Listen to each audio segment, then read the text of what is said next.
Cocoa और बच्चों की अद्भुत यात्रा। गांव की गलियों में दीशु, दक्षु, मानो, परी और वासु खेल रहे थे।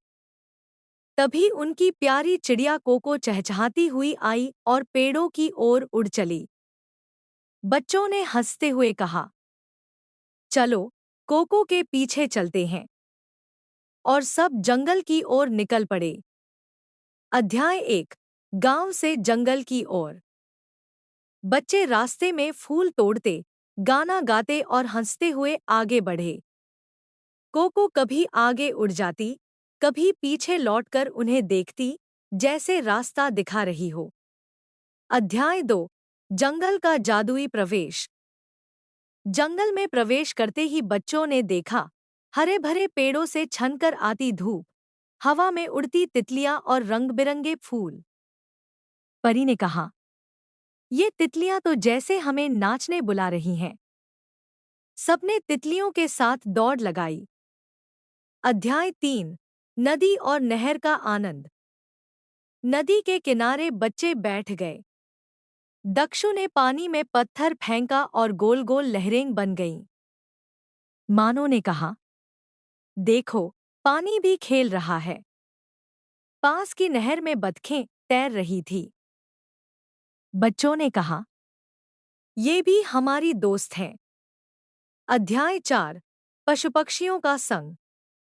जंगल में मोर पंख फैलाकर नाच रहा था। बच्चे तालियां बजाने लगे। तोते बच्चों की आवाज की नकल कर रहे थे।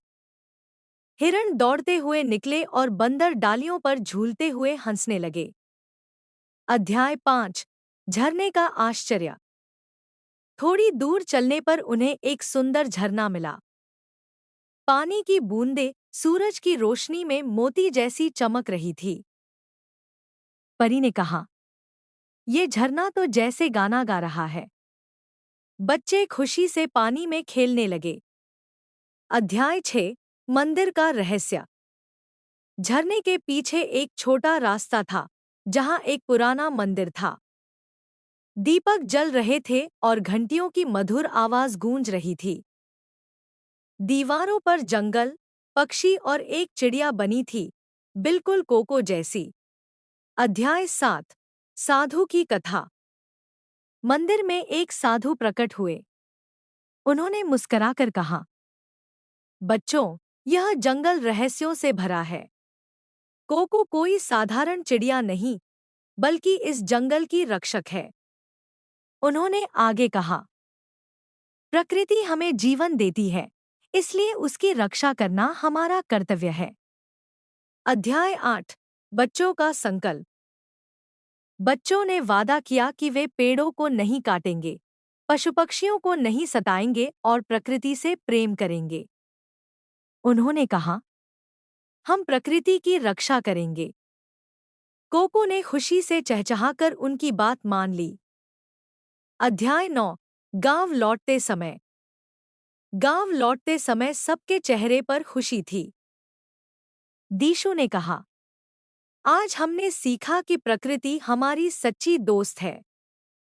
सबने मिलकर गाना गाया और कोको उनके ऊपर उड़ती रही। अंत। यह कहानी हमें सिखाती है कि प्रकृति से प्रेम करना चाहिए, पशु-पक्षियों की रक्षा करनी चाहिए और हमेशा नई चीजें सीखने की जिज्ञासा रखनी चाहिए। दोस्तों, आज सोशल मीडिया पर बहुत सारा गंद और गलत कंटेंट फैल रहा है, जो हमारे बच्चों पर सीधा असर डालता है।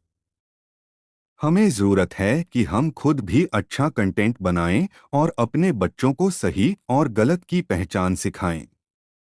आइए मिलकर सोशल मीडिया को साफ करें, पॉजिटिव सोच फैलाएं और नई पीढ़ी को सही दिशा दें।